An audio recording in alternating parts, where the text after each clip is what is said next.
we really just thoroughly enjoy. And so we're just going to dive right in. Janine, tell us what the song is and how it came to be on the list. So the song is by Solomon Burke, and it's called None of Us Are Free. Yeah. So, oh wow, this song, I first heard about Solomon Burke, I think it was about 10 years ago. I was asked to teach a class on some actual Motown music, I think it was, at a shelter in the city.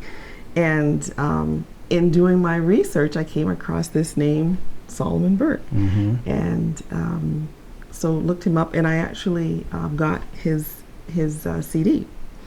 And so had that in the car and played that for, every now and then I'd come across this CD and I'd stick it in, and just loved it.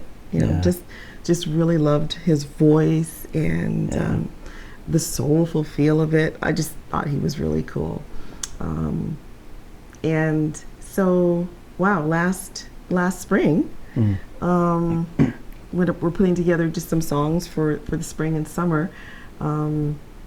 This is just one that just kind of kept coming to my mind. And so I just created a video and, got some clips from here and there and put together this video that I felt kind of matched the lyrics of the song. And again, Raza Salim Media put some lyrics on there for me. But this one I really wanted to focus on myself, right down to the split second changes. So I did pick out the clips on this one, and I did the editing myself, just because I wanted to as I said, feel it all the way through. Right. You did a fabulous job, by the way. Oh, well, thank you. And, it's a powerful song. Yeah. It's really powerful. I think it's a lament. Oh, yeah. So the words are, well, you better listen, my sisters and brothers, because if you do, you can hear. There are voices still calling across the years, and they're all crying across the ocean, and they're crying across the land, and they will till we all come to understand. None of us are free. None of us are free. None of us are free. If one of us is chained, none of us are free. And there are people still in darkness, and they just can't see the light. If you don't say it's wrong, then that says it's right. We've got to try to feel for each other, let our brothers know that we care. Got to get the message and send it out loud and clear. None of us are free. None of us are free. None of us are free. If one of us is chained, none of us are free. It's a simple truth we all need just to hear and to see. None of us are free. If one of us is chained, none of us are free. Now I swear your salvation isn't too hard to find. None of us can find it on our own. We've got to join together in spirit, heart, and mind, so that every soul who's suffering will know that they're not alone. Then there's this really cool instrumental. Yeah. And then it ends with, if you just look around you, you're going to see what I say, because the world is getting smaller each passing day. Now it's time to start making changes, and it's time for us all to realize that the truth is shining bright right before our eyes. None of us are free. None of us are free. None of us are free. If one of us is chained, none of us are free. Yeah. And wow, I mean, there was just so much happening in the world, and that I felt like these lyrics really were suitable for the times that we're living in. Yep. In so many ways, on so many levels. Yeah. Right? There's so many ways to not be free. That's right. Yeah, so let's see. So the song was written actually by Barry Mann, Cynthia Weil, and also a gal named Brenda Russell. And it was written in 1993. And This album with Solomon Burke came out in 2002, but in 1993, Ray Charles did it. Oh, okay. And yeah, we can talk a little bit more about some of those previous albums after we listen to it. But this particular album has won the Grammy for Best Contemporary Blues Album, and it did bring Solomon Burke back into the public eye. Yeah.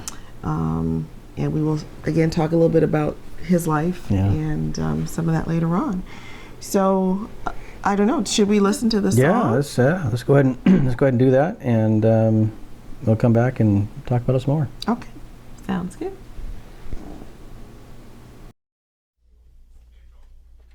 One, two, three.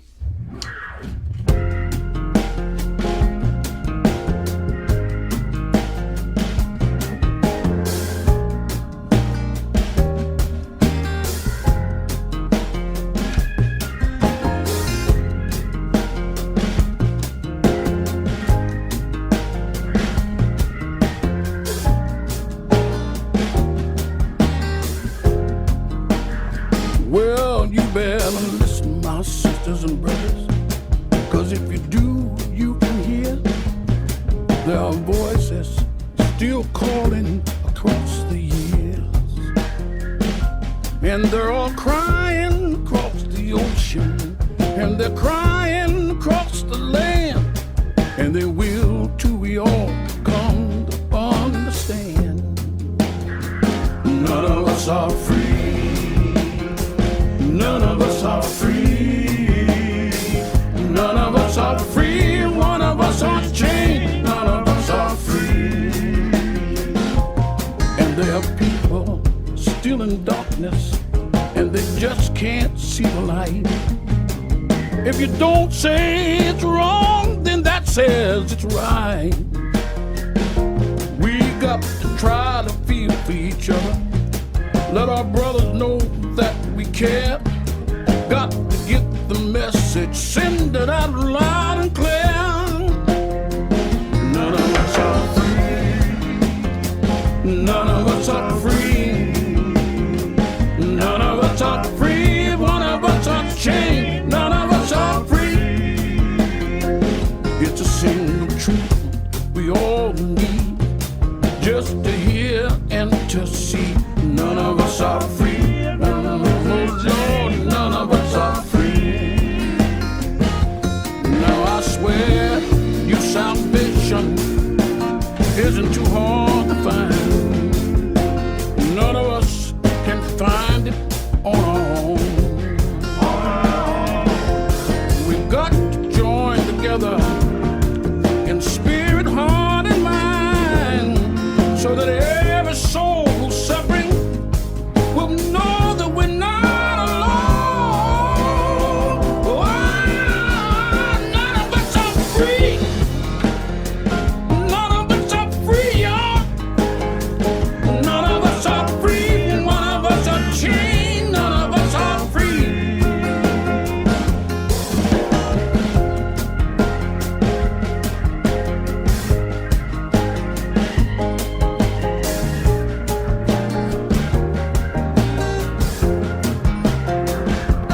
If you just look around you, you're gonna see what I say. 'Cause the world is getting smaller each passing day. Now it's time to start making changes, and it's time for us all to realize that the truth is shining bright right before our eyes. None of us are free. None of us are free. None of us are free. One of us is chained. None of us are free. Oh, none of us are free. None of us. None of us are free. Oh, not one of us. None of us are free. Well, one of us is chained. Well, none of us are free. Well, I won't say again. None of us are free. None of us are free. None of us are free. None of us are free. None of us are free. If one of us is chained, none of us are free. One of us, none of us are free. Lord have mercy. None of us are free.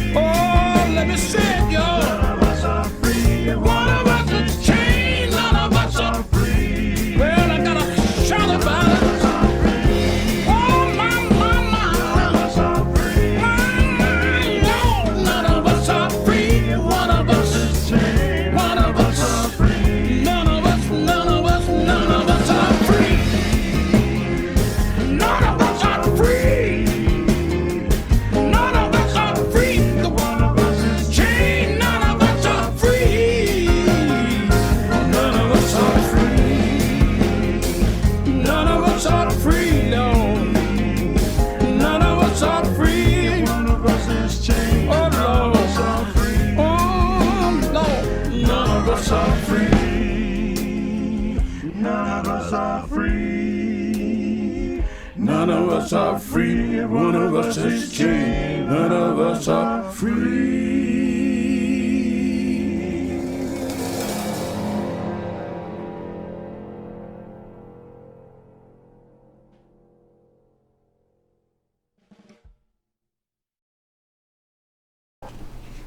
Yeah. Wow. Powerful. Very powerful. Yeah. What a message. It really is. Yeah. Yeah. Really, really powerful. So, about the song, right? So, Barry Mann, or I should say the songwriters. Barry Mann, born Barry Imberman, is an American songwriter and musician and part of a successful songwriting partnership with Cynthia Weil. He has written or co-written 53 hits in the UK and 98 in the US. Nice. Cynthia Weil trained as an actress and dancer, but soon demonstrated a songwriting ability that led to her collaboration with Barry Mann. I know that they were both working in the Brill Building in New York and met there and actually ended up getting married and then having a daughter together. So let's see, yes, Weil became one of the Brill Building songwriters of the 1960s and one of the most important writers during the emergence of rock and roll. She and her husband went on to create songs for many contemporary artists, winning several Grammy Awards as well as Academy Award nominations for their compositions in film. Yeah, so let's see, they tackled segregation, racism, and making it rather too controversial for some artists. But in 1987, they were inducted into the Songwriters Hall of Fame. Nice. Yeah. And Well deserved. Well deserved. So Brenda Gordon Russell was born to musician parents, with her mother being a singer-songwriter and her father, Gus Gordon, a one-time member of the Ink Spots. She spent her early years in Canada after moving to Hamilton, Ontario at the age of 12. As a teenager, she began performing in local bands. And she does backup vocals on Neil Sedaka's Laughter in the Rain, one of my favorite songs. Yeah. And also was on Elton John's concert at Wembley Stadium in 1975. Nice. Yeah. Okay. So Solomon Burke was born James Solomon McDonald on March 21st, 1940, on the upper floor of his grandmother Eleanor Moore's home. This was a row house in West Philadelphia. Burke was the child of Josephine Moore and an absentee father. He says that his mother used to tell him that he looked a lot like his dad and acted like his dad, and he didn't know his dad. And so that was really kind of painful for him. Yeah, must have been confusing. Let's see. His mother was a nurse, school teacher, concert performer, and a pastor. So Burke was consecrated as a bishop at birth by his grandmother in the Solomon's Temple, a congregation of the United House of Prayer for All People, which she founded at her home in Black Bottom, West Philadelphia. So we actually watched a pretty good little documentary. Yeah, it was great. Reports, on his life, and lots of great points. I think it's called Everybody. The documentary called Everybody Needs Somebody. Yeah. And starts out with one of the Rolling Stones, actually, I think, talking about the song. Yeah, his influence on them. Yes. In fact, that was kind of Rolling Stones' MO back in the day, was, finding songs that other people did and figuring out a way that they could duplicate and or, make it their own. And I think that's kind of when the invasion, the European invasion happened, and a lot of those bands were coming over and, getting some good songs. Yeah, getting some good songs and making a name for themselves doing it. Yes. Tom Jones speaks a bit on the documentary. Yeah, I was interested to know that they were actually really good friends. Yeah. That was interesting. So Tom says that Solomon Burke has something that makes you forget where you are. It just picks you up, envelops you, and takes you along with him. Yeah, that's so true. Yes. That's a great description. Yeah. He says no one can teach you that. Right. So it was kind of cool. He sings from the heart. He's created some of the greatest music of the 20th century. His grandmother, of course, was a strong influence.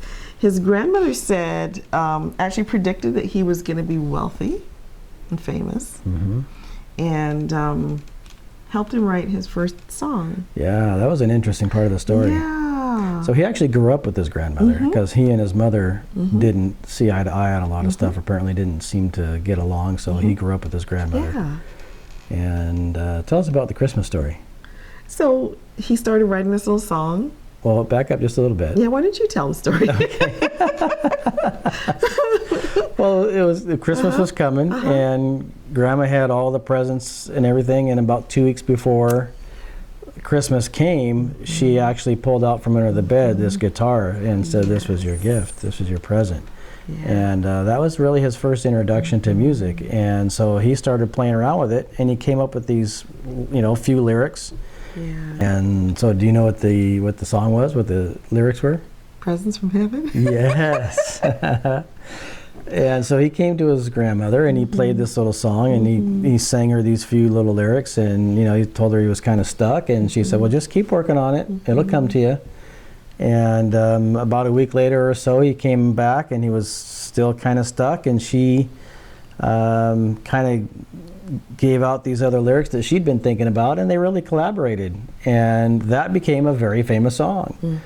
In fact, it was several years later that when he was discovered, that was one of the first songs that they recorded of him, and that was like 3 or 4 or 5 days before Christmas. Yes. And they recorded that song, signed him to the label, recorded that song, and 2 days later that song was being played right before Christmas. That was just an amazing story. Yes, yeah. Anyway. What was also interesting, though, was that his grandmother died Yeah. before that Christmas. Yeah. On the 19th of December, yeah, right? And the family celebrates her passing every December 19th. Yep. Yeah. Yeah, that was kind of interesting, but definitely gave him his start, and so timely for her to give him that guitar early. Here again, we've talked about this before in other songs, Van Morrison and whatnot. These are parents and grandparents that are recognizing real talent in their children and grandchildren, and they're doing everything they can to support it. And there's nothing more powerful than a child knowing that they've been supported and encouraged. And so this is just another one of those stories. Yeah, so true. Yeah, so just awesome. Absolutely. Yeah. His sister said that he began to preach at the age of 9, and Solomon kind of brought the church to the performance stage. Some say that his concerts were like church. Oh, right? wow, yeah. True. And that soul music and gospel music was a very fine line. Yeah. Right? Yeah. So true. Yes. So many people said that boy has a gift. Yep. Yeah, so he was 15 years old when he was first signed. I thought a couple of things about his growing up that were interesting. The fact that he got a job as a chef when he was 8 years old. Yes. And told him he was a midget. Oh, man. Dude was an entrepreneur. Yeah, he was. He was selling Christmas trees. Newspapers. I mean, yeah, he was. And all sorts of stuff. Starting his own little businesses. So he had a bit of a disappointment, right? He started doing some work, and found out one night that his manager was not giving him all the money. Yeah, the DJ that discovered him, Yes. right, and that signed him. Yeah. So he was doing a concert, and because he was still very young, he couldn't sing past a certain time. And as he was leaving the stage, the headliner of the stage of the evening came to him and said, "Hey, people are asking you to sing this particular song, and here's some money. I'll pay you another $3,500 to do another half hour." And he was like, but I only make $3.50. And so that was a pivotal moment for him, that he really realized that he wasn't being paid everything that he was supposed to. So. And then, of course, when he confronted this guy, he was then blackballed. Right. And ended up destitute. Yep. Because no one would play his records. Right. And ended up living out of his car. And so he ended up going to mortuary school. Yeah. And that's because his aunt and uncle were owners of a mortuary, right? Yeah, so gotcha. Yeah, a funeral home. Yeah. And so then he said he's going to quit music. He's not going to do it anymore. Wow. But in church, I guess, one Sunday, someone happened to be there in the audience or in the congregation. So he was rediscovered. And he was rediscovered. Yeah. And some cute little stories there. You'll have to watch it. Yeah, definitely watch. Yeah. Definitely watch the documentary. How he gets back into music. Yeah. And the rest is history. Because he definitely had a gift. No question. Yeah, definitely had a gift. Yeah, we were listening to one of the songs that were briefly highlighted in the documentary, and it reminded me so much of Elvis Presley. Yes. And the smoothness of his voice, and the depth of his voice, and the richness of it. It was just amazing. What I love about him too is that he has that ability to sing sweetly and with the soft melodic voice, or you can just belt it and get raspy, and his range is just incredible. Yeah, it's actually very, very dynamic. Okay, so just chatting a little bit about his life and his style of music and the power that was behind his voice, the passion that was behind his voice. I mean, he's coming out of the church, but he definitely had a gift of communication through music. Yeah. And this song, as we said, was written in 1993. Ray Charles was the first to do it. And we listened to, I think, pretty much every version. Yeah, 5 or 6 or so at least. Ray Charles, Chuck, Negron, Hiroshima, Leonard Skinner, Sam Moore and Sting, Clockwork, and Hannibal. Yeah. And really, I think this Solomon Burke one is our favorite.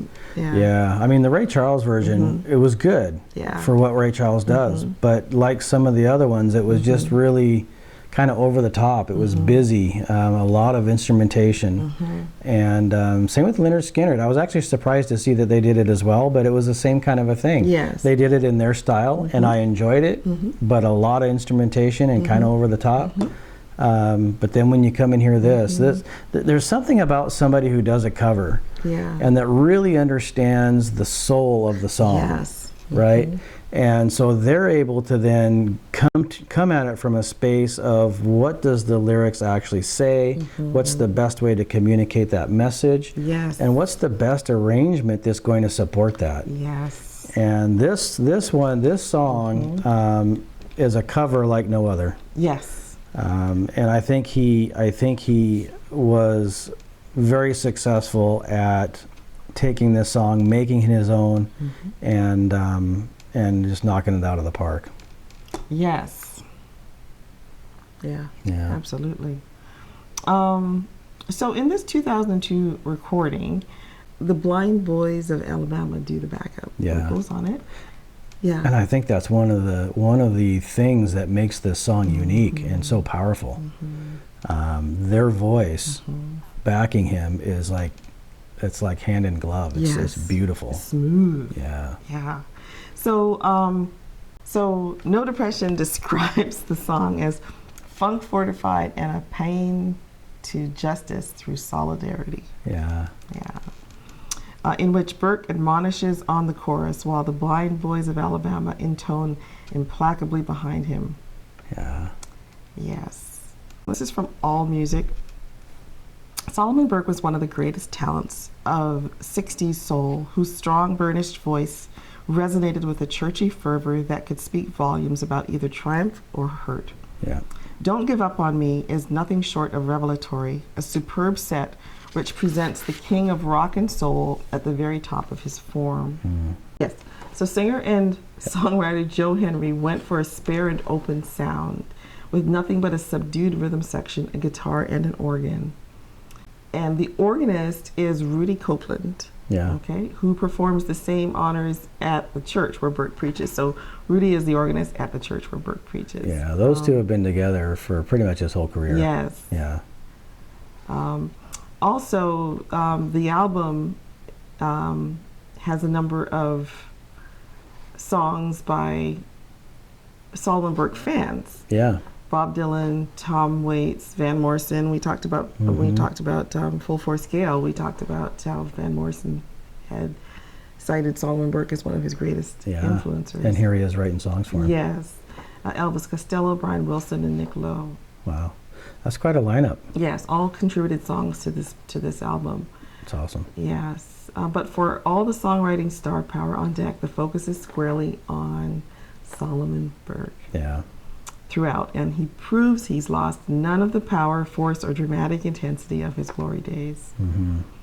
The spare simplicity of the album's presentation reveals the rich complexities of the singer's gifts as they've rarely been allowed in the past. Don't Give Up on Me leaves no doubt that Solomon Burke is still one of the finest voices of his time, and to anyone who has ever been moved by the power of soul music needs to hear this album. Yeah. Yeah. Okay, so let's talk a little bit about those musicians on this album, right? On this particular song. So, the organ. Yeah. Wow, this song. One of the reasons I guess that it's so moving is it feels like a cry, a lament, and pleading. You better listen, my sisters and brothers, because if you do, you will hear voices still calling across the years. And that organ just really pulls you in, right? It cries out, actually. And I wanted to read this quote from Musician's Corner. It says, this is an honoring Rudy Copeland on the organ. For anyone who went to see Solomon Burke in latter years, this is so well known. There was a man up there behind the keys of an organ in constant conversation with King Soul throughout. This man was the fire in the belly of the band, feeding the music with his performances, living the music with every fiber, reaching for the sky in between and sometimes during his playing. An outstanding instrumentalist who also played the organ for Preacher Burke in church and worked with many other luminaries in music. His name, Rudy Copeland. Wow. Remember that name. Spot on. Yeah. And I just really can't say enough, I think, about that organ in this song and about the feeling of crying out. Yeah, I really think it's captured so well with the organ. And, you know, the dancer that I put in there for the instrumentalist part, the instrumental part, I feel like he also it just kind of portrays that just throwing off your cares, or it's a dance of anguish, it's a dance of pain, it's a dance of frustration, also a dance of joy in a sense, right? That you're just breaking out, and the desire to be free. Yeah. The knowing that you're not free, the frustration of not being free, and it's just loaded, you know. I felt like that dance is loaded, the organ is loaded, and so many of us, we feel that, like so many times in our lives, I think we can feel that. It's pain, and words just can't express what you're thinking, what you're feeling. That movement, that sound just allows you to release and cry out. Yeah, that's good. Yeah, and I feel like that's at the heart of this song, right? You've got this opening with this organ, and you've got the way it kind of fades there at the end with some of the other instrumentals. We'll talk about drums and whatnot. But yeah, the way that the musicians put this together is beautiful. Yeah, it really is. It's beautiful. So speaking of percussion, Jay Bellerose on the drums, right? Bellerose was born in Maine. He's a jazz enthusiast who attended the Berklee College of Music, where he worked with Paula Cole, Torsten DeWinkel, and others, and eventually went to Los Angeles, where he was part of Joe Henry's band. His influence has been blues and jazz, and his sound is in part derived from his vintage 1940s Slingerland rolling bomber kit. He often performs with shakers strapped to his ankles, and he often uses a shallow 32-inch bass drum. So Bellerose also performed on the 2007 Raising Sand album. I know that's Robert one of your Plant. one of your favorite ones. Alison Krauss. Yeah. Well, his pedigree is phenomenal. He's played with virtually everybody who is anybody in the industry. His style is his own, and you can really hear it on the songs that he's prominent on. You know it's him. Yes. Yeah. Yes. Bass or guitar actually. Chris Bruce. He's an American bassist and guitarist. At the age of 14, he started recording at studios in Chicago and later in Detroit with his older brother and various George Clinton affiliates.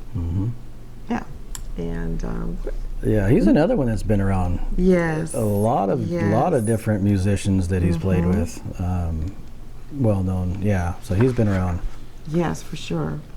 On the piano or the keyboard there was David Palmer. Dave began playing music professionally at the age of 17.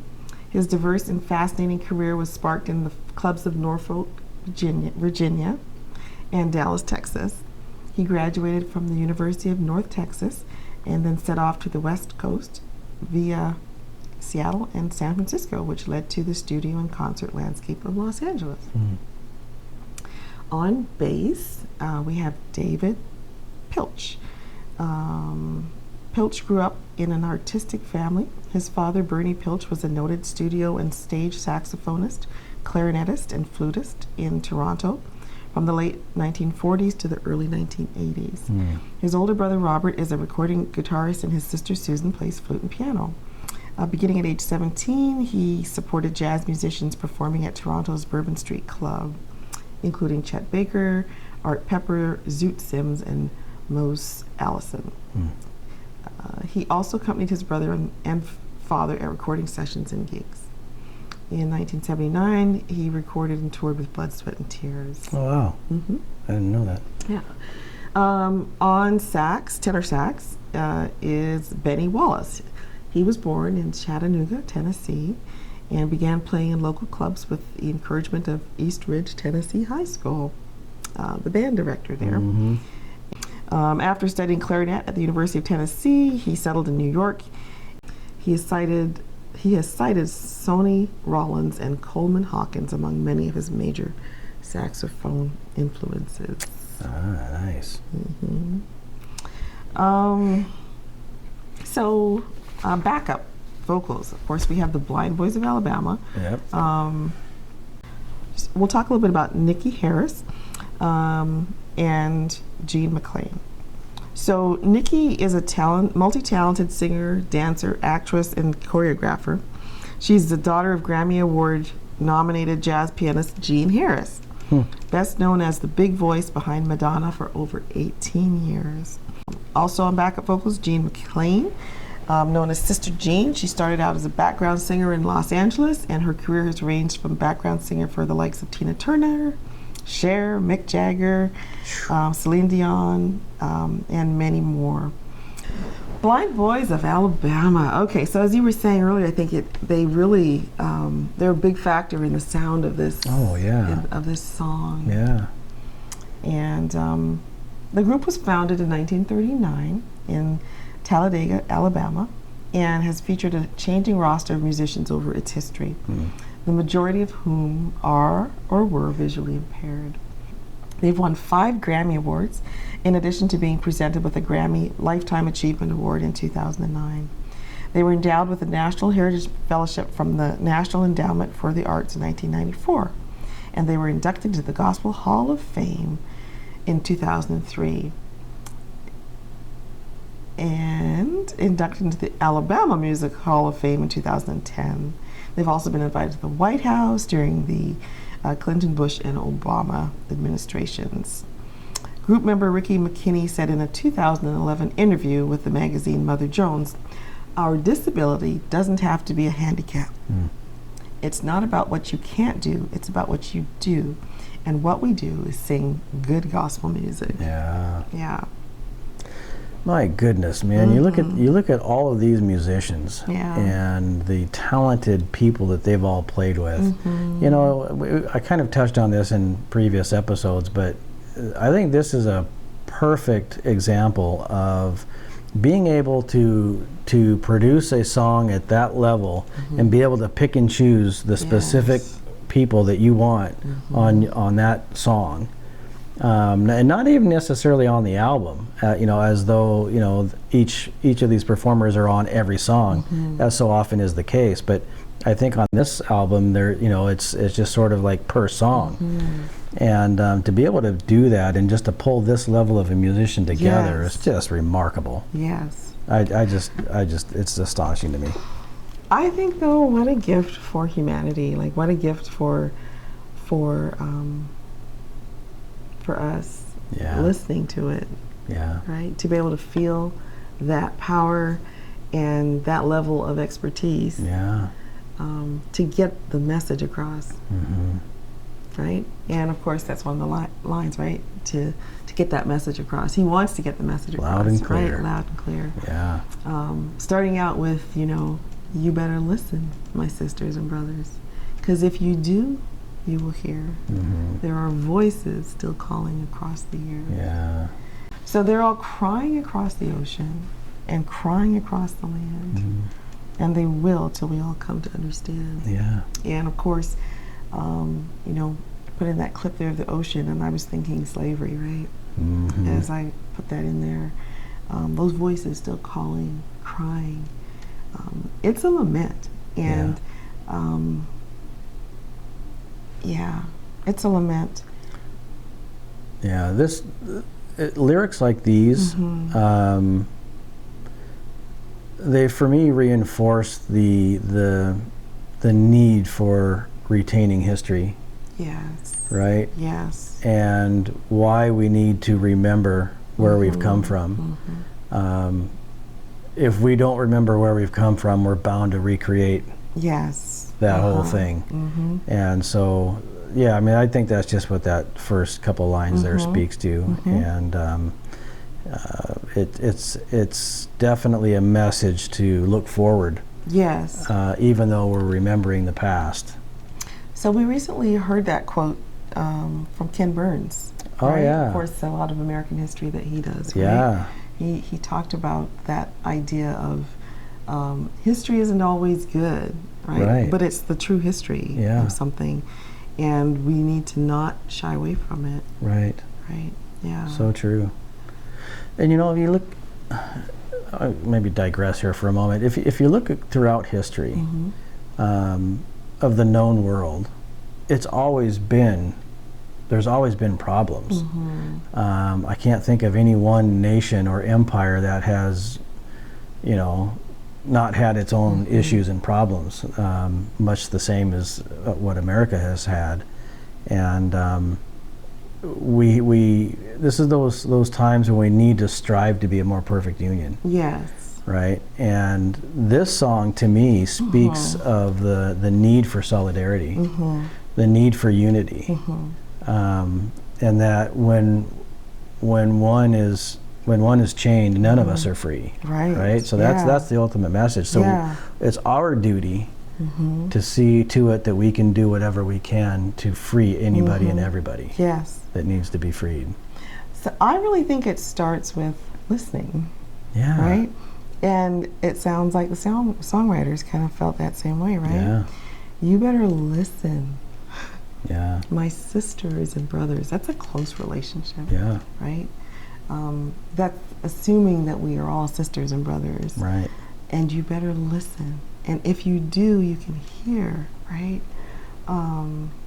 That's the first thing that brings unity, is to be able to listen and hear what each other is saying. Yeah. I think the important thing to recognize is that we're not all going to think or feel the same, right?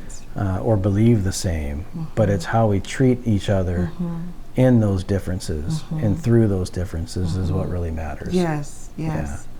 So with the clips that I put in there, the couple, the gal riding on the guy's back, and I just wanted to give that sense of freedom, of unity. I mean, I liked that couple. They seemed to be having a good time there, and just interacting with each other with that whole flight stance. I thought was really kind of cool. Yeah. That they're walking, that they're fake flying. And then the other clips too, with the breeze right in the gal's hair, and I felt like the wind was significant too, for freedom. Yeah. What would you say is the rhythm that brings the joy? The rhythm is actually pretty much the same the whole way through. I think for me what brings the joy is the lyrics in this one, and the freedom that it espouses. And for me, and I don't want to go too deep into the weeds, but I've always thought that freedom is joy. Yeah. Right? That's where we find our joy, is in freedom. Yeah. Yeah. I feel like it rocks. The song rocks as it cradles. It's the rhythm of the accent on the first beat that really brings the joy for me in this one. Every time I listen to it, you better listen, my sisters and brothers, because if you do, you will hear. There are voices still calling across the years. So it's the way he places the accent for me, right? And that's really incorporated into the lyrics, right? Very much so. You could almost take the music away and just speak these words with that rhythm. Yeah. And feel that impact, right? So that's a real powerful part, I think, of his delivery and everything that he does. Yeah. Right. It's his skill in his accents. Yeah. Right. And where he pushes a little more power and where he pulls back, and just the sweetness of his voice. Yeah. Right. What an instrument. Oh, no doubt. What an instrument. So you put all of these instruments together, you put these lyrics together, and I feel like the rhythm of the lyrics with the instruments, that's what feels for me as the rhythm that brings the joy. It's just kind of like pulsating. Yeah. And not lightly either. It's kind of you can't miss it. Right. Right. But it kind of rocks you like a wave across the sea. Yeah.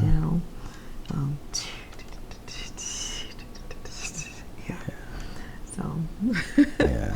I really love this song. Yeah. Yeah, I think it brings hope. Yeah, I think it brings a lot of hope. And it like the voice of the singer, the songwriter says, you better listen. right? And if you do, you will hear. Yeah. Jet describes the song as a piece that talks about the need for all people to get to know each other. Langston Kutcher writes that this song reiterates this notion of our collective humanity, especially when suffering, that we ought to stand together. Yeah. Yeah. And each passing day, as he says in the song, there's more and more need for this, for this song and this message to be distributed everywhere, far and wide. Yes. Yeah. You know, Solomon said towards the end of his life that his goal was to reach as many people as possible, and that he wanted St. Peter to recognize him as at the gate, right, as having done that. Yeah. He didn't want to get there and feel like he hadn't reached as many people as he could with his message. He communicated from the heart. No question. Yeah. Lewis Holland, I believe, said that there's never been a greater singer of American vernacular than Solomon Burke. Yeah. Yeah. And I think this is his best. The epitome of his work. Yeah. I think this is it. I think you're right. Well, I think we're going to wrap that right there for this week. Really hope that you enjoyed the song. I highly encourage you to go check out the documentary of his life. It's really well worth the time. And I hope you've enjoyed this time together. And we look forward to the next one. And for now, thank you for joining us.